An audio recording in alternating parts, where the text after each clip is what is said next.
तो दोस्तों मूवी की शुरुआत होती है 1945 में। ये समय होता है वर्ल्ड वॉर 2 के बाद का, जहाँ कुछ सोल्जर्स को हम देखते हैं जो अपने घर को लौट रहे होते हैं। अब इन सोल्जर्स का शिप अपने शहर पे पहुंचता है, जहाँ डॉक पे सभी मेरिट सोल्जर्स की वाइफ उनको लेने आई होती है। तभी हमारी मुलाकात होती है पॉल नाम के एक सोल्जर से। वो इन सभी औरतों में अपनी वाइफ को ढूंढ रहा होता है, पर उसे अपनी वाइफ कहीं पे भी नहीं दिखाई देती। तभी उसका दूसरा साथी उससे पूछता है, क्या तुम्हें अपनी बीवी का चेहरा याद भी है? क्योंकि दरअसल पॉल को अपनी शादी के अगले दिन ही वॉर पे जाना पड़ा था। वो वापस से अपनी वाइफ को वहाँ पे ढूंढने की कोशिश करता है, पर उसकी वाइफ उसे कहीं पे भी नहीं मिलती। अब पॉल वहाँ से सैन फ्रांसिस्को के लिए निकल जाता है, क्योंकि उसका घर सैन फ्रांसिस्को में था। वो अपने घर पहुँचता है और अपनी वाइफ पेटी से पूछता है कि तुम मुझे लेने क्यों नहीं आई। तो पेटी उसे बताती है कि मुझे ध्यान नहीं था कि तुम आ रहे हो। पॉल को ये बात काफ़ी अजीब लगती है, क्योंकि वो लगभग हर रोज ही उसको लेटर लिखता था। पर दरअसल पेटी ने एक वक्त के बाद उन लेटर्स को पढ़ना छोड़ दिया था। पर पेटी पॉल को उसके लिखे सारे लेटर्स दिखाती है कि कैसे उसने उन लेटर्स को संभाल के रखा हुआ है। पॉल इस बात से थोड़ा नाराज तो होता है कि उसे वो डॉक पर लेने नहीं आई, पर चूंकि वो अपनी न्यूली मैरिड वाइफ से इतने टाइम बाद मिला था, तो वो ये सब बातें भूल जाता है और एक खुशहाल जिंदगी का सपना लिए वो उसके साथ क्वालिटी टाइम स्पेंड करता है। इसी दौरान उसकी वाइफ पेटी उसे कहती है कि तुम अपना पुराना काम चॉकलेट बेचने का वापस चालू क्यों नहीं कर देते। और पॉल भी इत्तेफाक से पुराने काम पे लौटने के लिए मान जाता है। और अगले दिन हम देखते हैं कि ट्रेन से पॉल सैक्रामेंटो के लिए निकल जाता है। पर पॉल को जरा भी अंदाजा नहीं था कि ये ट्रेन जर्नी उसकी लाइफ को पूरी तरह से बदलने वाली है। वो अपनी जर्नी की शुरुआत ही करता है कि उसकी मुलाकात होती है एक विक्टोरिया नाम की लड़की से, जो एक ग्रेजुएट स्टूडेंट होती है और अमेरिकन मैक्सिकन फैमिली से बिलोंग करती है। उनकी थोड़ी बातचीत होती है, पर ट्रेन में अचानक से एक झटका लगता है और पॉल विक्टोरिया के ऊपर गिर जाता है और यहीं पर गलती से उन दोनों की टिकट्स आपस में एक्सचेंज हो जाती है। पॉल विक्टोरिया को सॉरी बोल के आगे बढ़ने की कोशिश करता है, पर अचानक से विक्टोरिया उसकी आर्मी की ड्रेस पे उल्टी कर देती है। इसलिए पॉल नेक्स्ट स्टेशन पर उतर जाता है। वो एक बस में चढ़ता है जहाँ सभी पैसेंजर्स को उसकी ड्रेस में से बदबू आ रही होती है, पर अचानक से उसकी नज़र वहाँ पे फिर से विक्टोरिया पे पड़ती है, क्योंकि विक्टोरिया भी उसके साथ उस स्टेशन पे उतर गई थी। यहाँ हम देखते हैं कि पॉल और विक्टोरिया वापस से मिलके थोड़ा अंदर से खुश होते हैं। उनकी बस थोड़ा दूर आगे चलती है कि उसमें दो बदमाश चढ़ जाते हैं। वो दोनों बदमाश विक्टोरिया को छेड़ रहे थे और पॉल से ये सब देखा नहीं जाता और उन बदमाशों और पॉल के बीच में हाथापाई होने लग जाती है। इसलिए उन तीनों को ही उस बस से नीचे उतार दिया जाता है। अब वहाँ पर कोई और साधन नहीं होने की वजह से पॉल अकेले ही पैदल सैक्रामेंटो के लिए निकल जाता है। अब वो पैदल पैदल थोड़ा आगे पहुँचता ही है कि उसको वापस से वहाँ पर विक्टोरिया दिखती है, पर इस बार विक्टोरिया रो रही थी। वो विक्टोरिया से पूछता है कि क्या हुआ। विक्टोरिया थोड़ी देर बाद उसे जवाब देती है कि मैं अपने घर के लिए निकली हूँ, पर मैं अपने घर जाना नहीं चाहती। पॉल उससे पूछता है कि ऐसा क्यों। विक्टोरिया उसे बताती है कि दरअसल मैं प्रेग्नेंट हूँ और ये बच्चा मेरे पेट में मेरे प्रोफेसर का है। उसने मुझे और इस बच्चे को छोड़ दिया है और मेरी फैमिली बड़ी ही ट्रेडिशनल है। वो कभी भी मुझे इस चीज़ के लिए माफ़ नहीं करेंगे। पॉल उसे समझाने की कोशिश करता है कि आखिर वो तुम्हारे पापा हैं, वो तुमसे ज़्यादा टाइम तक नाराज़ नहीं रह सकते, वो तुम्हें एक्सेप्ट कर लेंगे। पर विक्टोरिया उसे कहती है कि तुम उन्हें नहीं जानते, वो मुझे कभी भी ऐसे एक्सेप्ट नहीं करेंगे। तो पॉल उसे एक आइडिया देता है कि मैं तुम्हारे साथ तुम्हारा हस्बैंड बन के तुम्हारे घर चलता हूँ और एक दिन रहने के बाद मैं वहाँ से चुपचाप गायब हो जाऊँगा। इससे सभी को लगेगा कि मैंने तुम्हें छोड़ दिया है और कोई भी तुम्हें उस वक्त कुछ भी नहीं कहेगा। विक्टोरिया को शुरुआत में तो ये थोड़ा अजीब लगता है, पर उसके पास कोई और चॉइस भी नहीं थी, इसलिए वो पॉल को अपना झूठा हस्बैंड बनाने के लिए राजी हो जाती है और फिर वो दोनों पैदल ही विक्टोरिया के घर के लिए निकल जाते हैं। अब थोड़ा आगे चलने पे पॉल विक्टोरिया को अपने बॉक्स में से एक अंगूठी निकाल के देता है और खुद भी एक अंगूठी पहन लेता है, ताकि उन दोनों पे किसी का शक न जाए। अब वो नापा वैली में पहुंचते हैं, जहाँ विक्टोरिया का घर होता है। यहाँ हम विक्टोरिया के फादर से मिलते हैं, जिनका नाम अल्बर्टो था, और उनके पास एक बहुत बड़ा वाइन यार्ड होता है। जैसा कि विक्टोरिया ने पॉल को बताया था कि उसके फादर काफ़ी स्ट्रिक्ट हैं और इसी कारण से उसके फादर विक्टोरिया पे काफ़ी ज़्यादा भड़कते हैं। उसे कहते हैं कि तुम मुझे बिना बताए शादी कैसे कर सकती हो। और इससे भी ऊपर जब उन्हें पता पड़ता है कि पॉल चॉकलेट बेचने का काम करता है, तो उसके घर के लोग काफ़ी नाराज़ होते हैं, क्योंकि पॉल किसी भी हैसियत से उनके ख़ानदान से मैच नहीं कर रहा था। पर यहाँ पे विक्टोरिया के दादाजी डॉन पेट्रियो बड़ा दिल दिखाते हैं और वो पॉल का खुले दिल से अपनी फैमिली में स्वागत करते हैं। वो तो पॉल की बनाई चॉकलेट तक भी खाते हैं और उन्हें वो काफ़ी पसंद भी आती है। फिर हम उन सबको रात में डिनर टेबल पे देखते हैं, जहाँ अल्बर्टो अपनी बेटी और दामाद से काफ़ी सारे सवाल पूछते हैं और विक्टोरिया और पॉल भी उन सवालों का सही सही जवाब भी दे देते हैं। अल्बर्टो पॉल से पूछते हैं कि तुम्हारी फैमिली कहाँ पर है।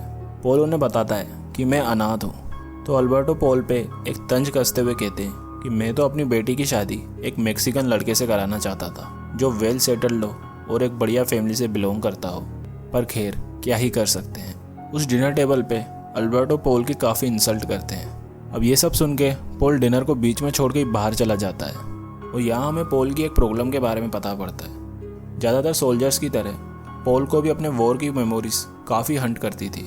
वो उन बुरी यादों को भूल जाना चाहता था, पर उसके लिए ये काफ़ी मुश्किल हो रहा था और उन्हीं यादों की वजह से पोल को काफ़ी अकेलापन महसूस होता है। पोल वहाँ बाहर खड़ा ही होता है कि विक्टोरिया उसके पास आती है और उसे कहती है कि तुम मेरे फादर की बातों का बिल्कुल बुरा मत मानो। पोल उसे कहता है कि नहीं, मुझे तुम्हारे फादर की बातों का बुरा नहीं लगा, क्योंकि अगर मैं भी उनकी जगह होता और मेरी बेटी ऐसा कुछ करती तो मैं भी नाराज़ जरूर होता। अब विक्टोरिया पोल को अपने रूम में ले जाती है और पोल ज़मीन पर बिस्तर बिछाने लगता है। तभी हम देखते हैं कि अल्बर्टो की वाइफ उसे समझाती है कि तुम जाके अपनी बेटी और दामाद से गुड नाइट बोल के आओ। और अल्बर्टो उन दोनों के रूम में आता है, पर इससे पहले कि वो उस रूम में आता, पोल और विक्टोरिया वापस से हस्बैंड और वाइफ होने का प्रिटेंड करते हैं। अल्बर्टो उन्हें गुड नाइट कहता है और साथ साथ वो बेड के नीचे बिस्तर भी देख लेता है, पर वो उन्हें कुछ भी नहीं कहता और उस रूम से वापस चला जाता है। अब उसी रात हम देखते हैं कि विक्टोरिया की फैमिली अंगूरों को जमने से रोकने के लिए एक स्पेशल तरीके से आग जलाकर उनकी गर्माहट को पेड़ों तक पहुंचाती है और इस काम में पोल और विक्टोरिया भी उनकी मदद करते हैं। और इसी दौरान वो दोनों एक दूसरे के लिए कुछ फील तो करते हैं, पर सिचुएशन को समझते हुए वो इस चीज़ को इग्नोर करते हैं। फिर नेक्स्ट डे प्लान के मुताबिक पोल वहाँ से निकलने की तैयारी में होता है।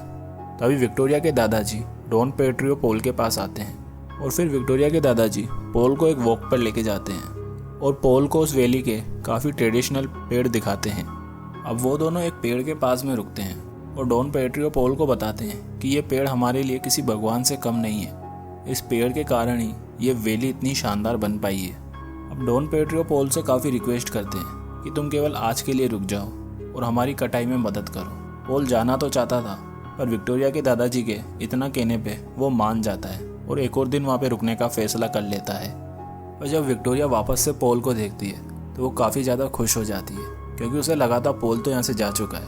और फिर वो सभी लोग वहाँ पे अंगूरों की कटाई शुरू करते हैं। अब पोल के लिए ये सब कुछ काफ़ी नया था, पर वो इस काम को काफ़ी इंजॉय कर रहा था। ये काम उसे एक अलग ही रिलैक्सेशन दे रहा था। वो विक्टोरिया के साथ वाइन बनाने के काम को काफ़ी आनंद के साथ कर रहा था। और इसी बीच हम देखते हैं कि पोल और विक्टोरिया ज़्यादा टाइम तक अपनी फीलिंग्स को रोक नहीं पाते और वो दोनों एक पैशनेट किस करने लगते हैं। पर पोल को एहसास होता है कि वो ये गलत कर रहा है, क्योंकि उसकी एक वाइफ भी है जो उसका इंतज़ार कर रही है। वो विक्टोरिया से कहता है कि मैं रिश्तों के बंधन में पूरी तरह से बंधा हुआ हूँ, मैं तुम्हारे साथ ये सब नहीं कर सकता। इसलिए वो वहाँ से जाने का फैसला करता है। और तभी विक्टोरिया को वहाँ पे प्रेगनेंसी का पेन होने लग जाता है। अब विक्टोरिया को पेन में देख के पोल थोड़ी और देर रुकने के लिए वहाँ पे राजी हो जाता है। पर विक्टोरिया पोल से पूछती है कि तुम क्या मेरे साथ यहाँ पे लाइफ टाइम के लिए रुक सकते हो। अब पोल चाहकर भी इस बात का जवाब नहीं दे पाता। वो इस मोमेंट पे खुद को काफ़ी हेल्पलेस महसूस करता है।